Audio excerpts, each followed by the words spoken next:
Halo Tribuners, bertemu lagi bersama saya Maximus Jenewa dalam program Ngopi Sore. Kali ini saya bertemu dengan eh, tamu yang spesial, Bapak Dr. Denny Pilontoan.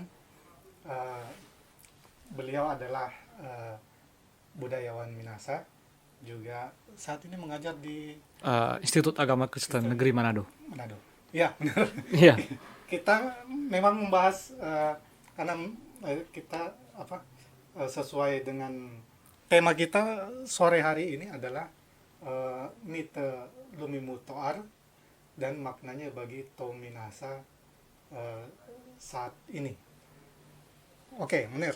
Eh, ada pemahaman eh, bahwa eh, mite, tapi ini saya masih bingung kenapa harus harus Lumi Mut dulu baru Toar. ya, Bisa dijelaskan dulu. ya. Tapi ya, Tribuners. Jadi saya konsisten dengan judul penelitian saya, disertasi tahun 2018 tentang studi identitas. Tapi karena konteks teologisnya Minahasa, maka saya kemudian mengacu dari mite Lumimu Toar. Nah, mengapa? Karena memang dalam banyak penulisan ditulis cerita atau legenda atau apalah tanah Toar Lumimuut dan lain sebagainya sebutannya itu. Tapi saya kemudian menemukan dan memang begitu sebenarnya adanya bahwa alur cerita dari mite ini sebenarnya dia kan lebih dulu ada Karema, Lumimuut, baru Toar. Jadi mengapa tidak kalau kemudian secara lebih apa ya, mengikuti ceritanya mite Lumimu Toar. Itu pertama. Kedua bahwa em, saya berpikir bahwa karena ini juga berkaitan dengan perubahan perspektif. Sementara para feminis Minahasa terutama selalu mengacu dari mite ini tentang kesetaraan perempuan dan laki-laki. Tapi ketika kemudian sebutannya menjadi cerita Toar Lumimuut, sementara Toar itu nanti datang belakangan dalam cerita itu ya, itu saya pikir itu satu perspektif patriarki juga. Mengapa tidak kembalikan pada posisinya sebagaimana semangat juga dari mite ini. Demikian, Bung Aco, kira. Tapi kalau tapi kalau ada juga kan biasanya kalau semacam cerita Adam dan Hawa, apakah memang semangat semangat feminismenya itu yang lebih kuat di Minahasa ini? Iya, karena para aktivis atau pengkaji studi-studi perempuan feminis Minahasa selalu mendasari ke cerita ini. Uh, karena ada dua tokoh kan, dua tokoh primordial, yang satu yang perempuan tua Karema, yang satu itu perempuan muda, dia lebih dulu ada dari Toar. Ya, dua ini sehingga dikatakan bahwa orang Minahasa itu memberi penghargaan terhadap perempuan karena memiliki cerita sakral yang menyebutkan tentang dua perempuan yang hebat ini. Jadi lalu kemudian Toar. Tapi saya kira cerita ini lebih kepada harmoni, Harmoni. lebih kepada keseimbangan, kemitraan, Bukan siapa yang lebih kesetaraan, tinggi. bukan siapa yang lebih tinggi, siapa yang lebih rendah. Lalu bahwa kemudian ada perempuan, ada laki-laki, itu saling melengkapi. Nah, lalu kemudian untuk menjalankan apa yang disebut dengan kehidupan bersama. Jadi saya kira itu sehingga saya lebih memilih istilahnya itu cerita Lumimu Toar ketimbang yang sudah umum. Ya. Memang pernah juga waktu promosi disertasi ini ada penguji yang bertanya tentang itu dan sekali dia ya, oh ya betul juga ya. Meskipun secara resmi sudah digunakan, misalnya tanah Toar Lumimuut atau apalah namanya, bahkan ada ormas kan, ormas namanya begitu. Ya. Oke, mana yang ini? Kemudian juga, ya ini mungkin masih masih tahap konfirmasi juga soal istilah pengistilahan. Karena mite ini termasuk mungkin untuk anak-anak zaman sekarang mungkin Ya, sudah asing dengan pada lebih lebih cenderung mendengar mitos ya, atau mitologi lebih dekat dengan ini Bisa dijelaskan benar? Ya, memang jadi rancu dalam bahasa populer ya. Misalnya 7 mitos penyebab rontok rambut, rontoknya rambut misalnya. Artinya mau bilang kan 7 atau 10 kebohongan. Padahal Iya. sebenarnya yang disebut mitos, mitologi, mito itu berkaitan dengan satu sistem keagamaan. Nah, kita dalam studi keagamaan, misalnya studi agama-agama, yang disebut unsur-unsur agama itu ada 4 paling tidak. Ada mitenya, mitos, lalu ilmu yang meneliti itu atau keseluruhan itu disebut mitologi. Lalu ada kultus. Mite pasti di dalamnya mengandung kultus. Kultus artinya kepada siapa, bagaimana menyatakan penyembahan atau menyatakan hormat kepada yang ilahi itu. Lalu ada ritus. Iya, Ritus itu semacam bagaimana kita mengulang mite kultus itu dalam bentuk tindakan, yaitu orang memberi sajen, orang kemudian melakukan ritual-ritual, itu namanya ritus. Lalu semua itu bermuara pada apa yang seharusnya orang lakukan komunitas itu, atau apa yang tidak boleh lakukan, etos.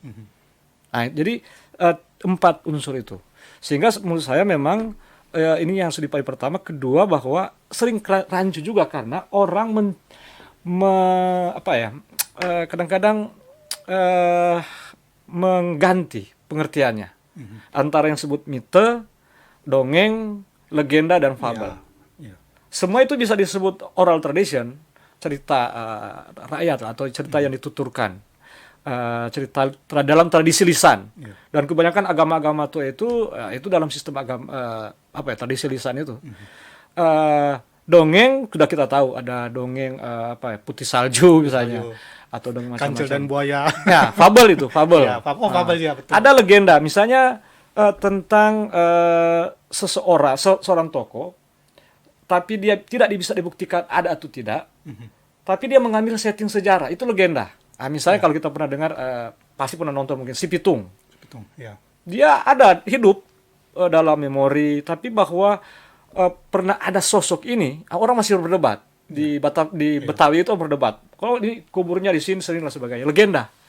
Tapi yang disebut mite itu memang dia punya posisi penting, terintegrasi langsung dengan sistem keagamaan. Yang lainnya itu sistem sosial. Misalnya dalam menasihati orang agar tidak sembarangan pada orang lain. Ada kemudian legendanya, ada dongengnya untuk makanya kita dengarkan dongeng sebelum tidur misalnya, tapi mite ini bagian dari sistem keagamaan itu. Karena semua agama, terutama agama-agama primitif, tapi ketika saya menyebut primitif itu bukan berarti terkebelakang, bukan berarti tidak beradab, tapi prime. Artinya agama-agama yang boleh dikatakan sebelum ada agama-agama historis. Agama semua itu punya mite. Bahkan agama-agama historis macam Yahudi, Kristen, Islam ada mitenya, ada cerita-ceritanya. Makanya kan pernah lalu itu heboh kan, si Tika Rocky Gerung mengatakan bahwa kitab suci itu adalah fiksi. Tapi yang saya mau bilang bahwa setiap agama mendasari ke situ. Lalu dia kemudian membuat mengkonstruksi pengajarannya, lalu kemudian itu menjadi dasar dalam ritual-ritual, sehingga mite Lumimutuar ini di masa sebelum kekristenan atau bahkan ketika kekristenan sudah datang, tapi orang Minahasa masih melakukan ritual-ritual dengan memberikan mumper atau sesajen, kampetan. Cerita ini penting sekali. Maka ada namanya Walian Maeres, dia yang menceritakan. Karena dia memang bagian penting dari setiap ritual. Nah, lalu kemudian ada dia disampaikan dalam bentuk cerita, ada dia disampaikan dalam bentuk nyanyian.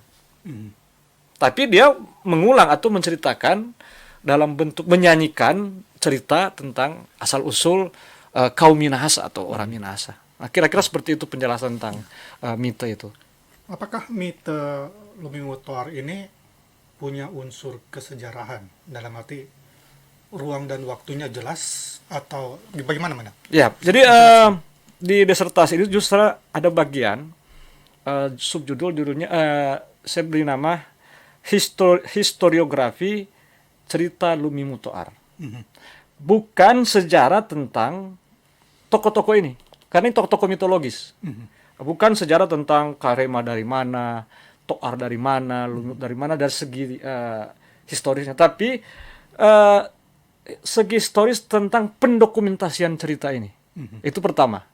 Bahwa dia ada dalam ruang di mana ketika dari tradisi bertutur datang orang-orang Eropa yang membawa tradisi tulisan kemudian didokumentasi. Nah, maka saya membawa buku ini. Ini salah satu, ini namanya judul buku ini Tontembuase Teksten. Artinya, Jadi cerita-cerita dari Tontembuan atau sastra Tontembuan lah. Yang mengumpul di sini ada 141 itu cerita. Nah, cerita sudah ada legendanya, mitenya, fabelnya ada, dongengnya ada. Dan cerita tentang Lumi Motors ini mungkin ya ada banyak, mungkin 10-an. Nah, sering orang mengatakan begini, wah, cerita asal usul Minahasa kabur. Pertama karena tidak ada acuan, banyak cerita, atau karena dia lisan maka ada bagian-bagian yang menguap, dikurangi, ditambahkan. Sebenarnya dalam studi mitologi tidak masalah itu, atau dalam ilmu hermeneutika itu tidak masalah. Kita menemukan banyak versi, justru itu makin memperkaya kita untuk kemudian memahami tentang apresiasi dari cerita ini. Misalnya di Tontembuan, dia penekanannya apa? Di wilayah Tontembuan. Tombulu apa? Tondano, Tonse apa? Makanya pernah Komisi Adat 1890-an tidak salah mengumpul para penutur termasuk pemimpin dan para walian. Maksud mereka untuk menyusun satu hukum adat yang di dalamnya harus dimulai dengan cerita asal usul. Nah, karena yang bertemu itu dari paling tidak 4 subetnis utama itu, maka dihasilkanlah 4 cerita. Makanya di disertasi ini saya menganalisa itu 4 cerita. itu 4 cerita yang Tentang Toar Lumimuut, tentang Karema Lumimuut Karema, Toar ini. Pertama-tama yang berbeda itu dari segi bahasanya. Misalnya J.K.F. Riddle dia menulis cerita itu dalam bahasa Melayu dan bahasa Tombulu. Jadi versi Tombulu. Lalu ada versi versi Tolour. Ini sudah diterbitkan ulang, tapi dia dokumen ini dari keluarga dari pemimpin namanya Pinontoan Mogot. Dia seorang mayor di Remboken. Diwariskan oleh keluarganya dalam bahasa Melayu tua, lalu kemudian diterbitkan ulang sudah dalam bahasa Indonesia. Lalu ada dalam versi Tontembuan ditulis oleh A.L. Oworuntu, dia seorang mayor Sonder. Lalu kemudian ada versi Tonsea dan sebagainya. Tapi semua ini selalu menyebut 4 tokoh ini, 3 tokoh ini terutama, 3 tokoh. Lalu latarnya ternyata saya temukan bahwa ini bukan mite tentang asal usul manusia sebenarnya, tapi cerita tentang asal usul dari sebuah kaum. Karena sebelum ada Lumimutor ini, dalam cerita-cerita ini ya, dalam dokumentasi yang saya kumpulkan ini, sudah ada masyarakat sebelumnya.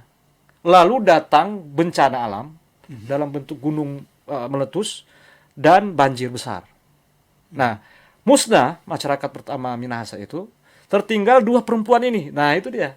Lumimuut Karema Lumimuut. Ya. Makanya disebut Lumimuut dan bukan lumut. Ini salah kalau mengatakan Lumimuut dari kata lumut. Lumimut bahasa Minahasa itu Tontembuan terutama itu keringat. Dia berjuang, penyintas banjir besar itu. Tapi si Karema ini dia walian tua. Lalu datang kemudian setelah, makanya kebanyakan cerita ini ada di versi Tontembuan yang mirip dengan Sasanian Karema. Itu versi ini kan, versi Tombulu. Dia menyebut di sini dan itu rendengan. Jadi marendeng. Jadi dinyanyikan dalam ritual. Dan itu menyebut tentang dia mulai dengan tanah yang masih lembek. Dalam bahasa Tontembuan ya. Itu menunjuk pada bahwa setting jadi kalau soal historisnya, setting ruang dan waktunya itu ada dalam cerita. Jadi ada dia masyarakat yang hancur kemudian muncul, lalu kemudian diterpa oleh cahaya matahari, lalu muncul keringat dari batu itu muncullah seorang perempuan. Nah itu dia. Jadi akhirnya kemudian secara teoritis dikatakan bahwa mite ini masuk kategori mite transformasi. Ada kan mite tentang penciptaan alam semesta, kosmogoni, ada penciptaan manusia. Kalau tentang mite penciptaan alam semesta di Minahasa juga ada sebenarnya. Itu ada di cerita Kekek Magian. Jadi saya menggambarkan betapa sebenarnya orang Minahasa sama juga dengan bangsa-bangsa lain kaya dengan sastra leluhurnya itu, Ya. sastra tuanya. Nah, persoalannya kalau disimplifikasi hanya untuk kemudian melihat sepenggal-sepenggalnya. Tapi kalau kita membaca mite ini sebagai sebuah karya sastra leluhur, tentu dengan ilmu hermeneutika kita akan menemukan banyak makna, dan memang itu maksudnya menjadi modal, menjadi penggerak daya secara pengetahuan bagi orang Minahasa untuk ke depan. Jadi orientasi mite itu bukan ke belakang, tapi ke depan. Ke depan. Dia memberi kita orientasi, memberi wawasan bagaimana leluhurnya, generasinya itu kemudian menghadapi kehidupan. Tentu dia tidak memberi semacam manual. Ketika kita membeli televisi misalnya, kita melihat remote-nya bagaimana, bukan begitu maksudnya. Tapi dia memberi dengan bahasa simbolik, generasi harus begini. Nah, saya menganalisa dan di disertasi ini tentang ini ternyata makna dari cerita ini bagi orang Minahasa di era global sekarang, di era yang semakin majemuk, apalagi sekarang di era digital. daya hidup sebenarnya. Ya. Begitu. Ya, benar, dari banyaknya kisah Lumimuto hari ini, mereka tadi bilang ada, bahkan sebenarnya ada yang bilang sampai 90-an. 90-an. Kemudian mereka tadi bilang 10, kemudian tinggal 4. Benang merah dari cerita itu sebenarnya Pertama dia menyebut namanya mito, dia menyebut ada tokoh-tokoh primordial. Primordial mitologis. Artinya mereka adalah leluhur yang agung. Yang kemudian dari situ kita bisa menafsir tentang bagaimana leluhur dulu membayangkan tentang manusia itu seperti apa. Tentu bukan bagi mereka, bagi generasi awal Minahasa itu yang terus memberikan cerita itu, tapi bagi generasi hari ini membaca Karema bahwa di situ ada religiusitasnya, seorang perempuan, dan dia mungkin merepresentasi secara simbolik hubungan dengan semesta.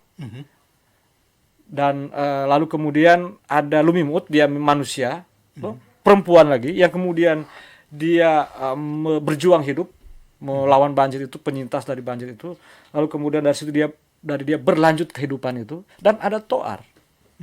Ya memang seolah-olah kalau kita lihat memang dia sudah manusia, karena si Karema menyuruh si Lumimut ini menghadap ke berapa mata angin, tapi nanti mata angin barat yang kemudian menghamili dia. Nah, ada yang menafsir bahwa kenapa mata angin barat, karena angin dari barat itu kan yang membawa embun, kesuburan itu. ya. Kesuburan. Jadi mungkin juga di situ makna kehidupan yang terus berproses, kehidupan yang terus bertumbuh. Itu tumau. Kehidupan yang terus memberi makna. Jadi kalau saya menafsir ke situ tentang mito ini, maka ya selalu saya mendengar orientasinya ke sekarang dan ke depan. Membaca mite cerita selalu bukan untuk ke belakang. Itu kan sudah selesai, tapi bagaimana kita hari ini? Berarti kalau kemudian ada muncul, iya, saya teringat memang minggu lalu, 10 hari yang lalu, penulis buku Dinastihan Leluhur Minahasa. Nah, itu juga memang menyebut tentang, di dalam bukunya juga ada tentang kisah Toar dan Lumimuut sebagai leluhur Minahasa lah, tapi dengan sisi kesejarahan yang bisa mungkin diukur. Ya. Seperti kapan mereka datang, kemudian bagaimana menurut itu dengan munculnya cerita seperti itu atau Ya. Jadi yang dimaksud tadi itu sebenarnya salah satu dari cara orang Minahasa memahami Minahasanya, atau cara orang Minahasa memahami tentang dirinya sebagai Toh Minahasa. Ada banyak cara dan sudah banyak yang terdokumentasi. Saya contohkan ini. Penulis buku ini namanya Henry Mewo. Dia memberi judul Sastra Sejarah Toar Lumimuut, Pelangi di Ufuk Timur. Dunia dalam versi legenda Minahasa. Dia tidak menyebut mito tapi legenda. Ini terbit tahun 2002. Dia juga menyebut bahwa si Lumimut itu dari negeri seberang, Toa, Karema, dan lain sebagainya. Tapi mengapa buku ini ya banyak orang teman-teman punya tapi dia tidak terlalu populer buku ini kan? Karena mungkin ya si penulis ini maksudnya bahwa kepentingannya nanti dia akan mewariskan salah satu pengetahuan juga Ya. tentang Minahasa. Nah, yang soal itu saya kira setiap orang punya hak untuk kemudian coba mengeksplorasi apa yang menurut dia masih perlu dieksplorasi, lalu berusaha untuk menunjukkan bukti-bukti teman-teman. Tidak soal, tapi bahwa kalau kita kembali pada posisi tentang atau kedudukan tentang mito ini pada sistem keagamaan, dia adalah cerita. Tapi bukan sembarangan cerita. Kadang-kadang orang kan ya itu kan cerita saja, seolah mengatakan gosip atau dongeng, bukan. Tapi itu dia mengandung pengetahuan. Banyak pengetahuan keagamaan, pengetahuan sistem spiritualitasnya. Tapi dia harus menyebut nama-nama tokoh. Jadi buku tadi yang dimaksud itu dia mendasari juga pada apa yang sudah diyakini, diwariskan terus oleh orang Minahasa, katakanlah sejak pertengahan abad 19 itu.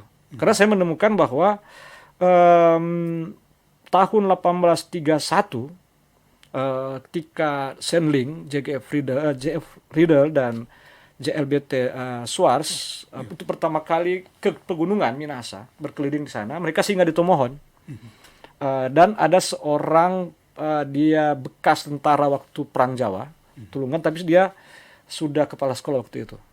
Dia rombongan ini singgah di rumah Mayor Tomohon, lalu malam berkumpul banyak orang, dan si bekas prajurit Perang Jawa ini sudah bisa berbahasa Melayu, bertemu langsung dengan Riedel dan dia mengatakan begini, menarik.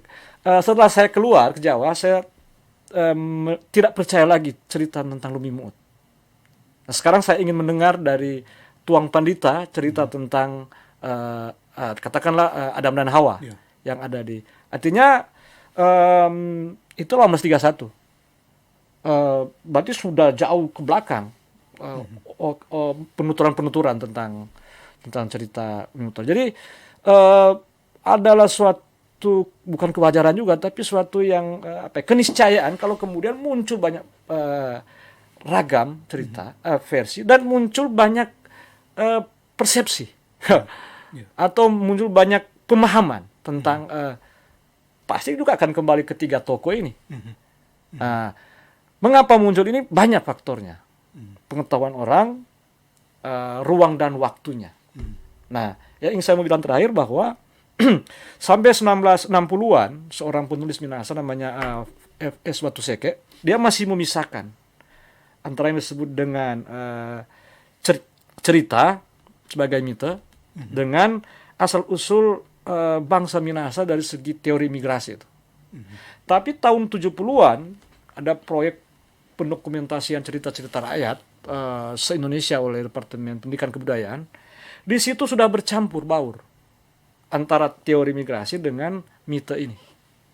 Nah, lalu kemudian apalagi sekarang, saudara. Nah, fenomena apa ini?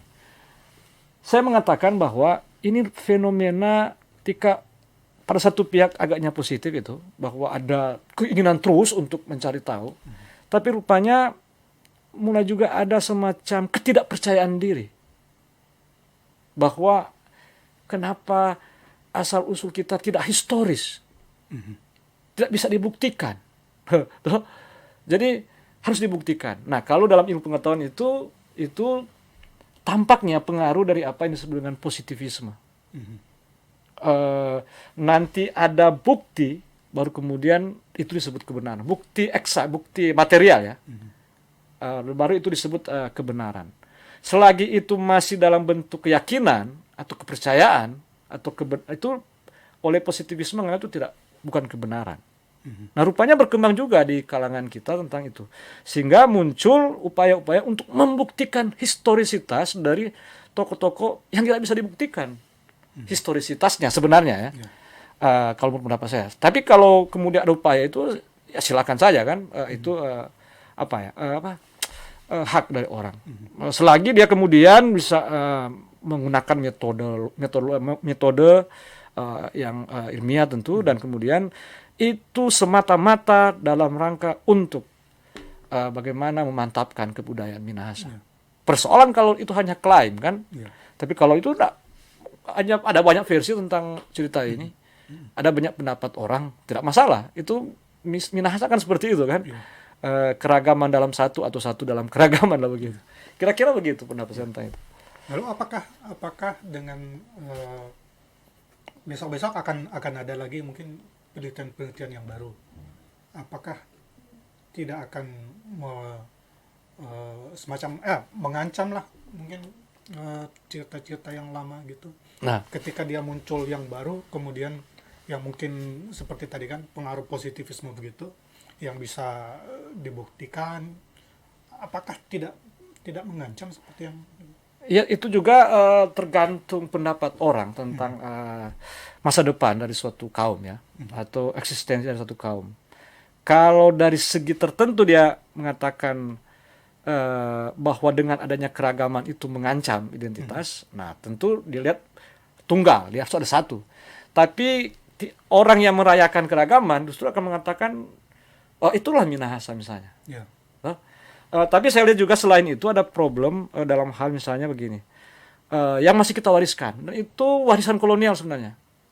Ketika seorang Riedel di bukunya yang saya bilang tadi itu tentang cukup lengkap cerita Limontoar, dia menyebut tentang sejarah Minahasa yang gelap, Remembeng. Dia bilang, ya, bahwa kenapa? Karena itu konteksnya dia di masa itu, dan itu tentu terkait dengan paradigmanya sebagai dia lahir di sini. Ibunya Haruku Inggris, Maria Williams, dia lahir di Tondano. Tapi tentu dia banyak mewariskan pengetahuan Eropa, yang mana bahwa yang disebut bangsa yang berkebudayaan, beradab, harus punya tulisan. Sementara Minahasa ditemukan semua ini cerita semua ini. Gimana? Ini kabur ini. Gelapin sejarah Minahasa. Nah, tapi dia mengatakan dengan dia menyusun buku itu, tulisan itu, wah. Nah, kemudian yang dulunya gelap sekarang sudah terang. Tapi juga ada versi lain. Tapi jadi harus dibaca dalam konteks itu untuk melihat, oh, problem Minahasa misalnya, kalau menurut Suar seperti itu, sebenarnya ya pada satu hal sudah terselesaikan kan. Sudah ada bacaan orang sudah ada satu acuan. Tapi hal yang kedua problemnya itu bahwa ada satu perubahan besar sebenarnya dalam hal kita memahami, membaca Limontoar itu, peralihan dari tradisi orang Minahasa membaca dari lisan ke tulisan. Di era lisan itu sakral. Bukan berarti sakral tidak bisa ditafsir atau apa, tapi dalam pengertian tempatnya adalah ritual. Tapi di era tulisan, era modern, era kekristenan, itu tinggal jadi teks saja, teks biasa saja, karena dia ndak menjadi bagian lagi dari ruang sakral itu cerita ini. Misalnya Sasanian Karema atau dan di sini Rumendeng Aponimama Intana, itu versi Tontembuan, ada di buku ini, tapi dia masih lebih ringkas. Itu semua mungkin kalau kita bayangkan itu di Alkitab ya, misalnya itu ada di kitab Mazmur mungkin, atau di kitab-kitab mana yang memang di dalam ibadah ritual itu dia dinyanyikan. Nah, seperti juga kita hari ini kan. Tapi dan itu saya lihat ciri juga nyanyian Minahasa itu seperti Makaruyan. Jadi dia menceritakan sesuatu dalam bentuk nyanyian. Ya kan, Makaruyan kalau orang mengerti bahasa Minahasa ya teman-teman, rupanya ini cerita, tapi dinyanyikan. Dan ini rupanya ada di tradisi tua Minahasa. Nah, terutama ketika dia dalam konteks ritual itu. Nah, di situ dia berfungsi tidak hanya sekedar untuk didengar, tapi untuk dihayati, dirasakan. Dia membawa orang pada suatu pengalaman spiritual yang luar biasa. Ketika dia nyanyikan. Dan itu bukan soal dari mana itu. Itu boleh kita katakan penemuan luar biasa dari leluhur Minahasa kan. Kalau mau bicara soal dari mana, itu kalau dicek darah masing-masing orang Minahasa hari ini, istilah orang itu Somalimbuku. Iya. Apa Malimbuku itu? So, baku campur itu. Campur-campur. Iya.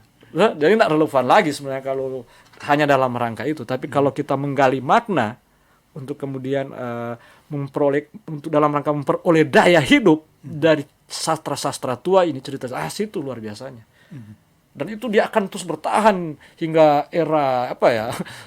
Nggak tahu lagi. Kita sekarang masuk di zaman artificial intelligence. Kita berhadapan dengan bukan manusia tapi robot misalnya. Iya.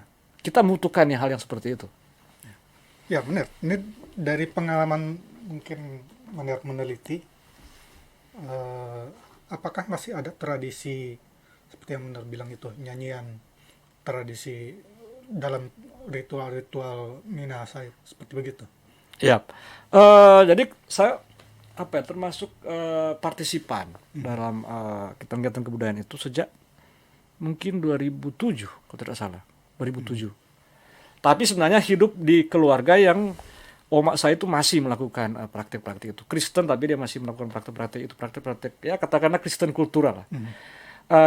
Saya menemukan ada masih itu, tapi kemudian ada satu upaya untuk menghadirkan kembali, menghidupkan kembali. Tentu yang kemudian dihadirkan kembali itu juga bagian dari generasi sekarang ini mengapresiasi dan kemudian merevitalisasi kebudayaan. Tapi kalau kembali ke yang masa silam itu karena mungkin sampai tahun 80-an dia masih banyak ditemukan di kampung-kampung. 70-an. Tapi juga sebelum itu karena begitu gencar Sandling memusuhi itu, maka orang-orang yang memiliki pengetahuan itu menjalankan tradisi itu, ada yang lari ke hutan, ada yang kemudian hidup menyendiri karena dia tidak bebas lagi mempraktekkan itu. Rupanya ada satu situasi yang akhir abad 19, awal abad 20 itu hampir semua negeri di Minahasa ini sudah ada gereja, ada sekolah, ada jemaat, sudah hampir semua Kristen. Jadi kalau di situ masih ada dia keluarga tradisi walian, dia akan dikucilkan, akan merasa dikucilkan atau merasa dia terisolir karena saudara-saudara saya sudah punya cara beragama yang baru. Tapi juga karena memang wacana sendiri, sehingga praktek-praktek itu hampir hilang. Tapi menariknya, mungkin itu karena juga wabah flu Spanyol 1908, 1910, tiba-tiba Sandling terkejut. Ada berapa negeri Minahasa ini membuat ritual negeri menolak wabah. Wah, mereka kaget. Padahal kekristenan di sini ya memang belum satu abad karena paling efektif itu 1831 kan. Itu 1908 belum satu abad. Nanti Gemi berdiri satu abad lah itu. Tapi mereka pikir sudah cukup gencar, sudah banyak orang Minahasa yang masuk Kristen, sudah banyak sekolah, gereja sudah didirikan, sudah banyak orang Minahasa aktif dalam penginjilan sebagai guru. Tapi di dekade pertama abad 20 itu, ketika terjadi wabah, tiba-tiba muncul itu. Wah, ternyata belum hilang semua. Nah, di situ masih terwariskan. Karena ketika setiap ritual Minahasa itu, unsur keterlibatan leluhur itu penting sekali. Nah, dari mana tarikan leluhurnya itu? Dari karya Malum Toar. Meskipun memang sudah tidak sama lagi dengan apa yang disebut Sasanian atau Marendeng itu. Tapi bahwa selalu ada cara. Apalagi tradisi posisi walian Mak Yades itu sudah semakin terpinggir. Sehingga dia sebagai pencerita tidak lagi. Tapi bahwa abad 21 ini, katakanlah sekarang 2022 ya, saya mengamati itu sekitar 10 tahun belakangan ini. Wah, kalau ke Watu Pinametengan setiap tanggal 3 kita akan menemukan di situ agama rakyat Minahasa. 3 Januari. 3 Januari. Setiap tanggal 3 Januari ya. Dan apa yang mereka lakukan itu? Itu rupanya masih terus berupaya untuk menghidupkan kembali, dan itu warisan dari agama tua itu. Nah, di situ posisi penting dari cerita ini. Jadi ruang-ruangnya dari mito ini tidak boleh dipisahkan dengan ini. Begitu dia dipisahkan, maka yang akan terjadi kita akan berusaha rasionalisasi. Bukan saya menolak rasionalisasi, tapi bahwa tempatnya mito itu adalah pada sistem keagamaannya itu. Jadi memahami mito itu dalam cara pandang atau dalam suasana kita memahami sistem keagamaan itu. Kira-kira begitu. Iya. Dari praktek-praktek apa tradisi apa ritual gitu, itu bahasanya apakah memang bahasa yang sudah jarang kah, atau mungkin masih bisa dimengerti oleh banyak orang, atau tinggal sedikit orang yang bisa memahami? Ya, ritual-ritual itu kan sesa mati itu sampai tahun 80-an lah paling itu masih banyak. Ada yang dalam bentuk dia per keluarga, pribadi keluarga. Ada yang negeri itu bersama-sama itu ya kemudian dikreasi menjadi tradisi Kristen sebenarnya, ritual Kristen. Contoh omak saya itu, tapi dalam konteks dia ritual keluarga atau dia personal. Bahasanya itu bahasa Minahasa, Tontembuan terutama ini. Jadi kemudian dia mau menyampaikan sesuatu, berdoa, berbagi sesuatu, mengundang luhur untuk duduk sejamuan, itu namanya mumper itu. Dia dengan bahasa itu, bahasa Minahasa. Nah, memang mungkin maksud pertanyaan ini bahwa seiring, nah itu kan, seiring mulai berkurangnya, seiring semakin banyak orang muda, orang Minahasa tidak tahu berbahasa, bagaimana nasib sistem keagamaan ini? Sekarang memang juga satu tantangan juga, karena bahasa ibu itu tidak hanya sekedar berkomunikasi, dia memang bahasa sastra juga di situ, no? Termasuk juga dia digunakan dalam ritual-ritual. Sehingga cerita-cerita ini kalau membaca macam ini kan, saya membaca yang Tontembuan Setexten ini, masih tahulah bahasa Tontembuan, tapi memang sudah susah payah untuk cari mengerti. Membaca terjemahan Melayu atau bahasa Indonesia agak sudah jauh, karena rupanya dengan bahasa ini meskipun dia sudah ditulis, yang sebenarnya dia disampaikan, ditutur, beda memang dia. Perbedaannya karena kita bahasa ini tidak dia membawa kita masuk pada itu ya, lebih keintiman itu. Kita membaca bahasa Melayunya ya terjemahan itu kita membaca secara objektif, tidak kemudian membentuk satu ikatan begitu, ikatan spiritual lah. Meskipun kita percaya atau tidak percaya, atau sadar atau tidak sadar sedang mengikat secara spiritual, tapi bahasa ibu rupanya begitu. Jadi dia membawa kita ke situ. Ya, benar punya disertasi ini tentang Lumini Toar juga. Ya. Iya. Bisa dijelaskan ini? Ya, jadi sebenarnya ada pertanyaan sederhana sekali waktu saya memulai berpikir untuk menulis ini adalah apa yang membuat orang-orang Minahasa hari ini terutama di era, makanya saya bilang tadi membaca mito itu ke depan, kiri dan ke depan, di era yang sudah semakin multikultural, semakin majemuk, lalu kemudian banyak yang diaspora kan, Kawanua kesana kemari, lalu di sini sendiri ada yang mengatakan omak saya orang Belanda begitu kan, atau leluhur saya ada Borgo macam. Tapi mereka itu dalam kemajemukan ini bangga dan mengidentifikasi diri sebagai To Minahasa. Apa kira-kira itu? Nah, pertanyaan saya itu waktu itu, apakah karena dari segi darah bahwa sudah dicek, oh ini semua keturunan Lumini Toar, Pahamnya sama. Atau bahwa ada narasi bersama yang mengikat mereka, sehingga dari segi warna kulit mungkin, segi rambut, segi status sosial, segi tempat tinggal sudah berbeda-beda, tapi saya To Minahasa. Apa itu? Saya kemudian rupanya rujukan itu secara langsung atau tidak langsung bahwa definisi To Minahasa itu kembali ke bahwa mereka mewarisi satu cerita itu. Cerita asal-usul masyarakat Minahasa, Lumini Toar. Meskipun generasi sekarang, saya tidak pernah dengar cerita, tapi kalau apa margamu, misalnya nontoan, lalu dianalisa, dikonstruksi, dia ke leluhur sana.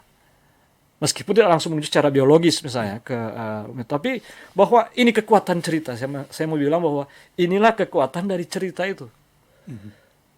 Di abad ini orang masih hidup satu kaum yang menyebut diri Minahasa, bukan terutama karena mereka terus hidup nyaman di satu wilayah yang terisolasi, hanya mereka dengan mereka. Tidak. Tapi justru karena semakin majemuk, maka identitas itu justru direkonstruksi. Ya. Ya kan? Fenomena kita lihat kan muncul simbol-simbol keminasan atau simbol-simbol identitas etnis di mana-mana kan. Karena jadi identitas ternyata seperti itu. Ada yang dia anggap outsider dan ada yang dia bagian dari dirinya. Lalu kemudian dikonstruksi. Tapi mengapa kemudian mite Lumiu Toar menjadi rujukan? Saya kemudian bukankah misalnya ketika Kristen masuk sudah membawa juga cerita asal usul manusia Adam dan Hawa. Ternyata karena ini tidak hanya orang agama Minasa tidak punya kitab kan. Bukan karena tidak tertulis maka kemudian sudah selesai. Tapi bahwa ada upaya terus-menerus melakukan reinterpretasi terhadap cerita ini. Nah, munculnya dalam bentuk apa?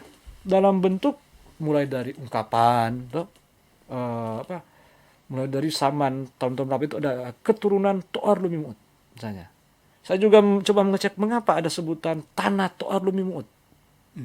Lalu misalnya contoh, mengapa orang-orang Muslim di Jaton misalnya mengatakan mereka juga orang Minahasa.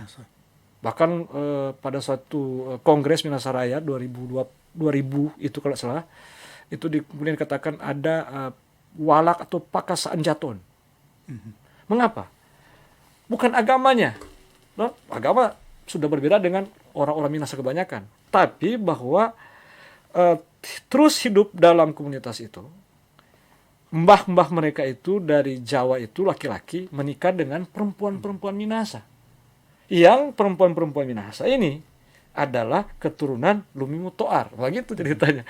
Jadi kemudian mengidentifikasi diri sebagai, akhirnya mengatakan, ini Islam yang khas di Minahasa atau komunitas yang khas. Dan mereka tahu Minahasa. Nah, itu yang kemudian lalu kemudian bagaimana dengan negosiasinya dengan masuk ke situ politik nasional. Muncul penegasan kembali oleh ormas-ormas terutama bahwa mereka hadir untuk menjaga tanah Toar Lumimuut. Apa maknanya itu? Apakah hanya sekedar klaim atau bahwa ini bagian juga dari upaya untuk menafsir, merekonstruksi tentang dirinya di ruang yang sudah semakin luas, ruang politik misalnya. Tapi kenapa rujukannya tanah Toar Lumimuut? Kenapa masih menyebut dua luhur primordial itu?